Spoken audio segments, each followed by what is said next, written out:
I don't give an absolute shit about the resume. I do not care at all. The big thing is, what we want to do is find a way for entrepreneurs who are out there who are winning to an extent. You've built the business, you've founded it, you've got it rolling, you've got your licenses, everything's good, but now you need to scale. That is sometimes the hardest part because you're that one-man show, that two-man band, whatever it is for you guys. And so really the point of the show today is just to say, hey, how do I scale it? How do I get really good people? And how do I do it with an effective time management behind it, right? Right.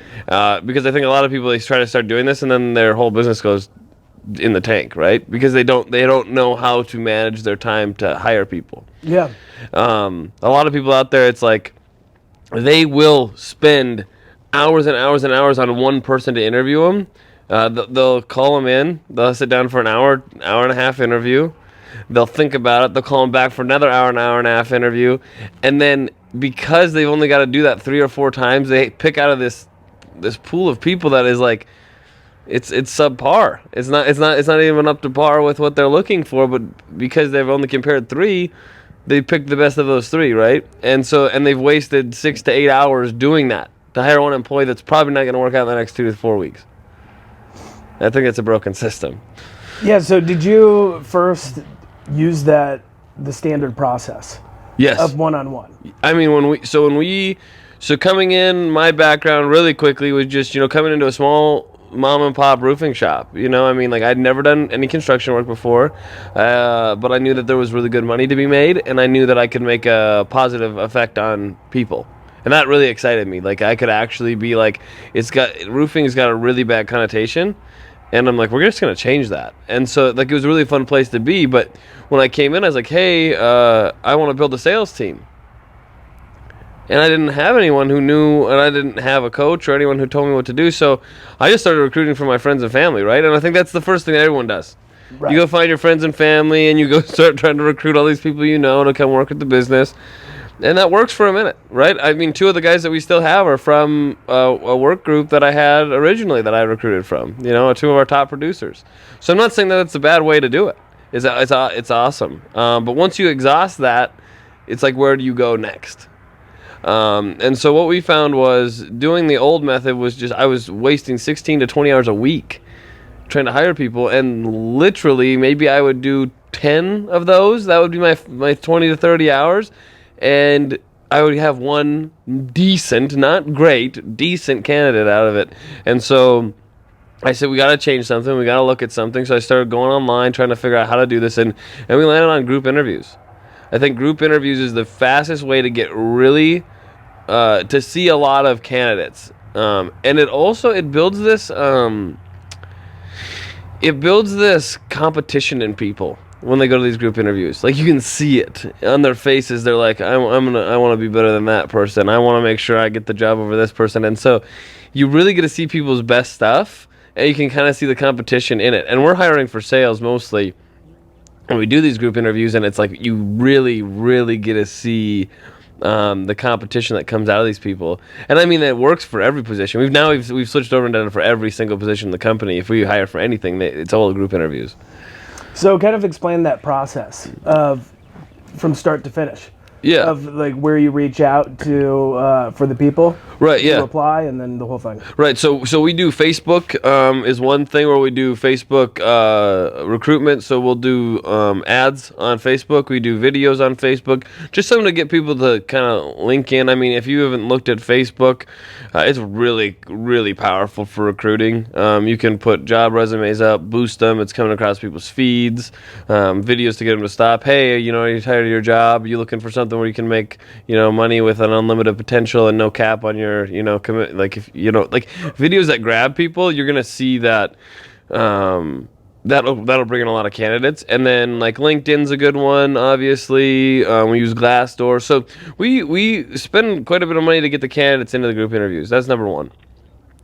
Once that's done, what we do is I always like to do them on Friday. My week is really busy. I'm running now going to be a $20 million roofing company, and so but I want to touch every person that comes in the business. That's my goal. And so we do Friday, and we do a 3 time slots. We do a 2, No, 12, a 2, and a 4 o'clock in the afternoon on Friday. And so when we're hiring for sales, I'll just have them fill that room with 10 qualified candidates.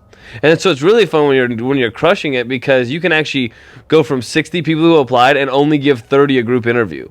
It's a whole paradigm shift of like, I'm working with 3 people and it's taking me 6 hours.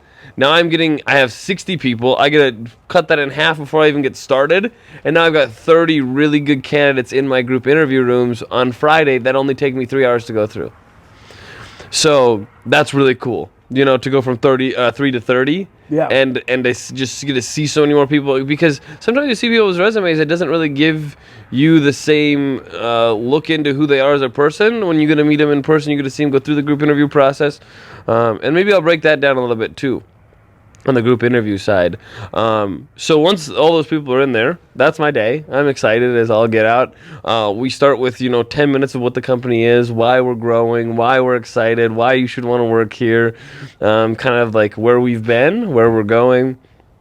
So that's a really fun. It's just, I get to like kind of humble brag about everything that we're doing and why we're the best. And then from there, it really goes into what the job looks like, job details, how our process works. I might touch about 10 minutes on that. Once we're done with that, we have a couple forms we have them fill out, a questionnaire just about their past job history. And then we also do just like kind of a, background check forms. Yeah. While they're doing that, so I'll hand out all those forms after I'm done going through my 30-minute speech. I'll hand out those forms and I'll say, hey, I'm going to take you down each one at a time. We're going to do a 5-minute elevator interview, kind of, as quick as possible. I just want to do you like the idea of this? Do you not like the idea of this? If you do like the idea of this, why do you like the idea of this? I'll read a couple of my most important questions on the questionnaire. It's a pretty big questionnaire to kind of keep them busy upstairs, so they might not get all the way through them, but there's a couple key questions that we have on there that I really like to look at and see what their answers are. Once they're done with that, if I like them, I bring them back on Monday, for about a half an hour interview. I started doing that. I used to hire people on the spot in the group interviews. I'd be like, that's great, let's do this. Oh yeah. And it would never work out. It would always come too easy to them. They'd be like, this seems too good to be true. Like, I've never had a group interview, 5-minute interview, and I got hired. It just doesn't meet their paradigm.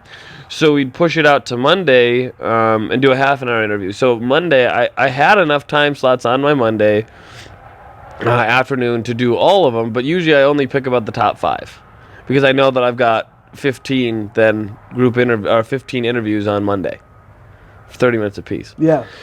And so we'll do those, and we go through a whole question about relationships. I think that's a huge thing in this business. Like, we find that most of our people leave because of a woman or a man.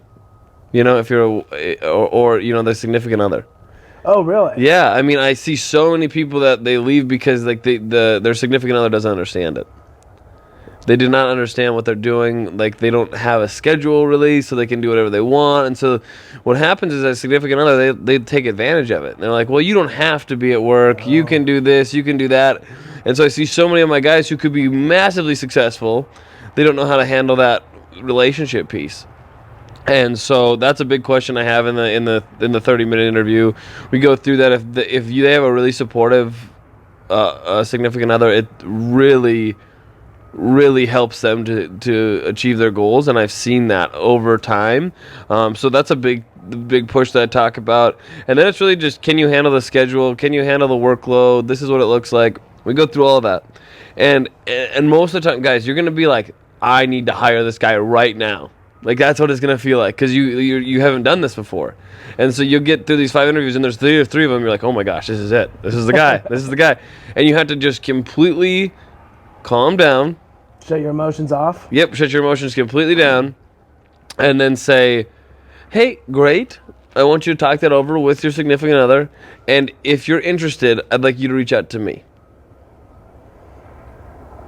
Something powerful in that moment. And I give them till the next day. So I said, Tuesday by 10 a.m. you're going to call me. Let me know if you're interested. Okay. So I haven't extended them the offer yet, though. Do you see what I'm saying? Yeah. So they don't even know if I'm going to offer them a job. I just want to know if they're interested. Like, okay, cool. Well, let's talk to her first.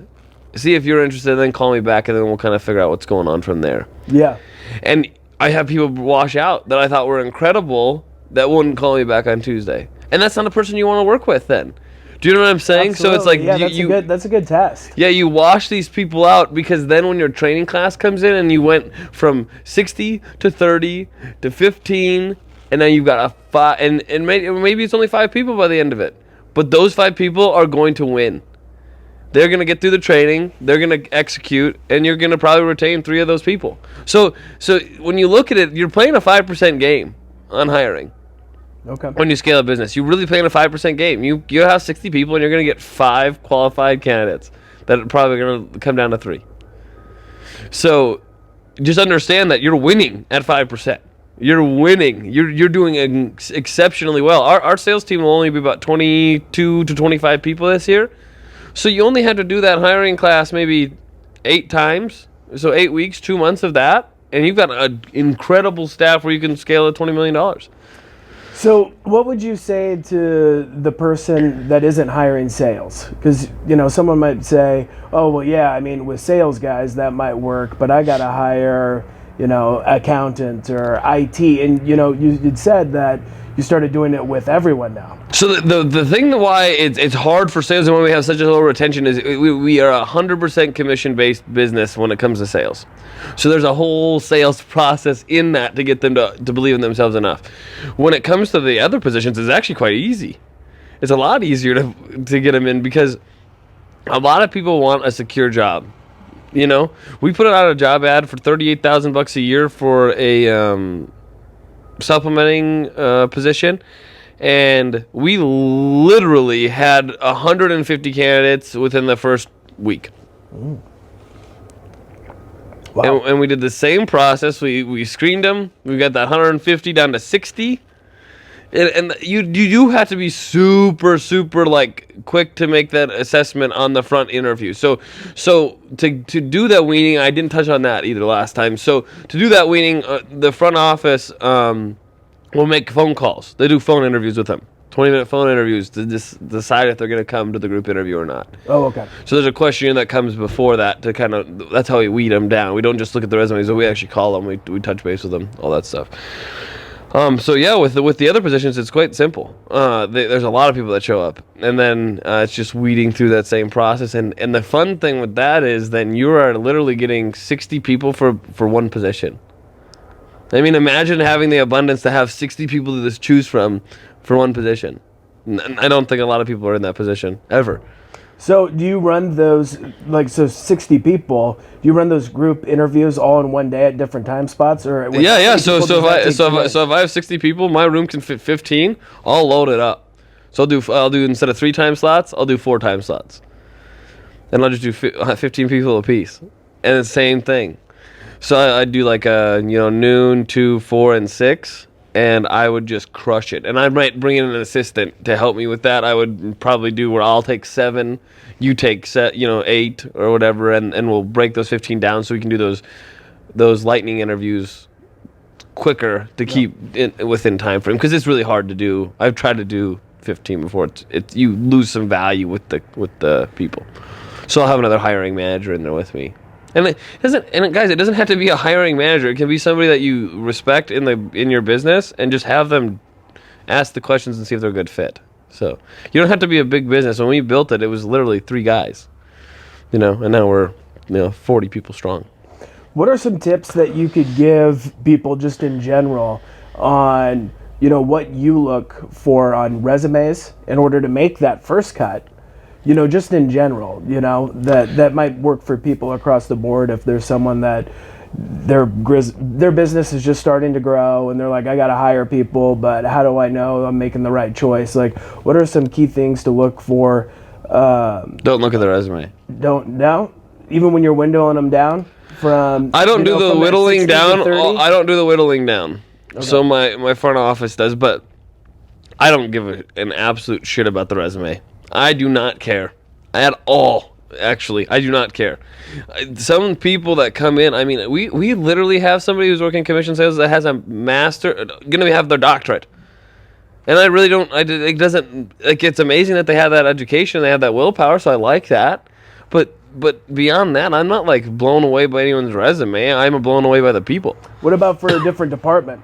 You know, like IT or Yeah, I front mean, desk? you need the experience, and that comes from definitely resumes. But I believe that you hire the people for their spirit, their energy, their, you know, if you have a really positive person who's got some IT experience but just needs to get put on one time, you know, just to get started, I'd rather hire that guy 10 times over the guy who's got 10 years of experience, most of the time. It just depends on where you're at in your business too, though, because we're at a point right now where we're growing. We have a lot of tech that we use, and so we did need to hire a really good IT guy, and we ended up outsourcing that for the wisdom, and then bringing in that young, energetic, positive kid for the part-time day-to-day. So, you know, you can kind of mix and match with what you're going to do. You know, we brought in a consultant for the experience, but I still wanted the guy that was on the floor every day with our people to be amazingly energetic and awesome and cool. So what are some of the things that you look for in the interview one-on-one when you're spending 5 minutes with someone? Confidence. The ability to, and this is in all positions, not just sales, but the ability to sell themselves. I think those are the two big things for me. Like I'm like looking at them, I'm like, are you confident in who you are? And if so, tell me why. And if they can answer those questions, I'm usually pretty bought into them, because that means they've had enough self-awareness to say that I am the shit, and this is why I am, and I think I'd be a great asset to your team. If they can say that to me, I'm all about it. But there's also people who don't have that, and I'll invest in those people too. If I can see that they have the self-confidence, they just don't know how to express it yet, those people get me more excited than even the people who are confident. So it's kind of interesting to look at that, you know, through a lens, but you just have to get a read for people. You know, I've seen people who are very shy, and I gave them a chance, and they've really blown me away. They just didn't have the confidence, but now they have confidence, and I like to, you know, I like to Draw see that out of them? Yeah, I like to draw that out, and I like to see that. Awesome. So yeah, it's the group interview process is really powerful, really powerful. And then when it comes to just like getting them into the training classes and doing that, every single one of our people has to go through sales training that gets brought on to our business, so they understand what it is that we do. Yeah, and that's group format as well. Yeah, and it's all about building a community and building camaraderie, because then when the front office is taking the phone calls and those the salespeople from the training class, and they all come on together, and there's this bond, and it can work out really well if you cater that to those people, so they understand that this is a family, this is a place that you want to be, and we're not going anywhere. Awesome. Cheers. To the golden hour. I don't even think you've sipped your coffee one time. My hands are like iced sausages. Yeah, my face is completely numb. I'm gonna lose an ear. And then This one specifically. and the next time we come in, there's just a bandage.